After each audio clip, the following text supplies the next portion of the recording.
ಈ M L ಎಗಳಿದ್ದಾರಲ್ಲ, ಅಂದರೆ ಶಾಸಕರು, ಇವರು ಶಾಸನ ಮಾಡೋದು ಇವ್ರದ್ದು ಮೊದಲನೇ ಕರ್ತವ್ಯ. ಇದನ್ನು ಬಿಟ್ಟು ಎಲ್ಲವನ್ನೂ ಕೂಡ ಮಾಡ್ತಾರೆ ಅವರು. ಎಮ್ ಎಲ್ ಎ ಆದ ಕೂಡಲೇ ಮಂತ್ರಿಗಿರಿಗೆ ಪ್ರಯತ್ನ ಮಾಡೋದು. ಆಕಸ್ಮಿಕ ಸಿಗಲಿಲ್ವಾ, ಆ ಬೋರ್ಡ್ ಚೇರ್ಮನ್ನಾರೇ ಕೊಡಿ ಅಂತ ಹೇಳೋದು. ಬಹಳ ದುರಾಶೆಯ ಜನಗಳು ಯಾರು ಎಮ್ ಎಲ್ ಎಗಳು. ಇಷ್ಟೇ ಅಲ್ಲ, ಇವರದು ಈ ವಿಕೇಂದ್ರೀಕರಣದ ಸಂವಿಧಾನಿಕ ಸಂಸ್ಥೆಗಳು ಏನು ಪಂಚಾಯಿತಿ, ಗ್ರಾಮ ಪಂಚಾಯಿತಿ, ತಾಲೂಕು ಪಂಚಾಯಿತಿ, ಜಿಲ್ಲಾ ಪಂಚಾಯಿತಿನಲ್ಲಿ ಪ್ರತಿಯೊಂದಕ್ಕೂ ಕೂಡ ಮೂಗು ತೂರಿಸೋದು.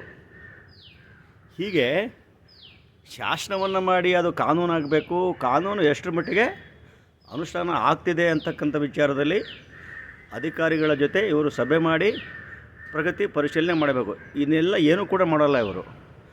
ಅದೇ ಥರ ಈ ಕೇಂದ್ರೀಕೃತವಾಗಿರ್ತಕ್ಕಂಥ ವ್ಯವಸ್ಥೆ, ಹಳ್ಳಿಗಳೇನು ವಿಧಾನಸೌಧದ ಬಿಲ್ಡಿಂಗ್ ಒಳಗಡೆ ಇರ್ತಾವ, ವಿಧಾನಸೌಧದಿಂದ 100 ಕಿಲೋಮೀಟರ್ ದೂರ ಇರ್ತದೆ.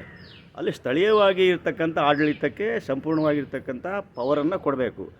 ಅದೇ ಥರ ಪಾರ್ಲಿಮೆಂಟ್ನಲ್ಲಿ ಅವರೆಲ್ಲರೂ ಕೂಡ ಪಾರ್ಲಿಮೆಂಟ್ನಲ್ಲಿ ಇರ್ತಕ್ಕಂಥ ಏನು ಸರ್ಕಾರಗಳಿದೆ, ರಾಜ್ಯಗಳು ಹೋಗಿಬಿಟ್ಟು ಭಿಕ್ಷೆ ಬಿಡಬೇಕು. ಅದೇನು ಪಾರ್ಲಿಮೆಂಟ್ನ ಬಿಲ್ಡಿಂಗ್ ಒಳಗಡೆ ಇದೆಯಾ, ಹಳ್ಳಿಗಳು ಸಾವಿರಾರು ಕಿಲೋಮೀಟರ್ ದೂರ ಇರ್ತದೆ.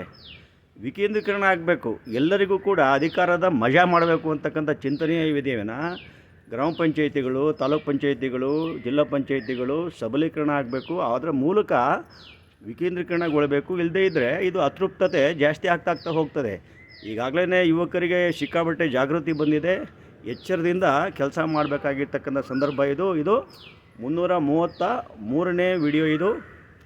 ಸಾಮಾಜಿಕ ಕಳಕಳಿ ಯೂಟ್ಯೂಬ್ ಚಾನಲ್ ವತಿಯಿಂದ ದಯವಿಟ್ಟು ನೋಡಿ, ಶೇರ್ ಮಾಡಿ.